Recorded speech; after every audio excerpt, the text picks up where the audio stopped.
U.S. Senate kicked off its so-called vote-a-rama session on Monday as Republicans worked to pass President Donald Trump's sweeping tax cut and spending bill. They were set for a marathon amendment session in which the minority Democrats are allowed to offer an unlimited number of votes. This is part of the arcane process Republicans are using to bypass traditional Senate rules that normally require 60 of the chamber's 100 members to agree on legislation.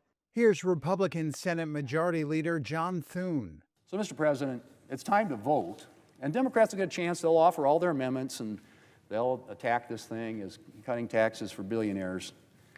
What we are doing here is extending tax relief for the American people, keeping their rates low, making sure they don't have their child tax credit cut in half, their standard deduction cut in half, including new provisions that provide more relief for working Americans, which is what President Trump campaigned on.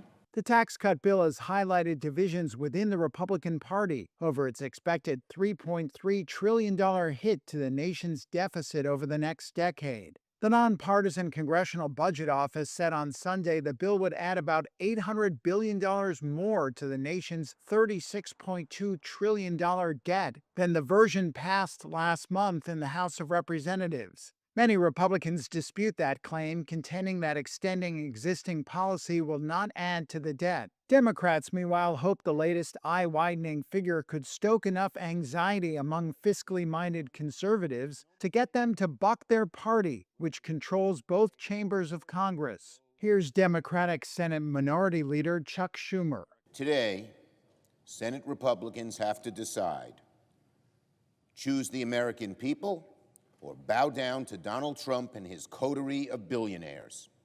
Because this bill, as we have said for months, steals people's health care, jacks up their electricity bill, takes away their jobs, all to pay for tax breaks for billionaires. The Senate narrowly advanced the tax cut, immigration, border, and military spending bill in a procedural vote late on Saturday, voting 51 to 49 to open debate on the 940-page mega bill. Trump wants the bill passed before the July 4th Independence Day holiday.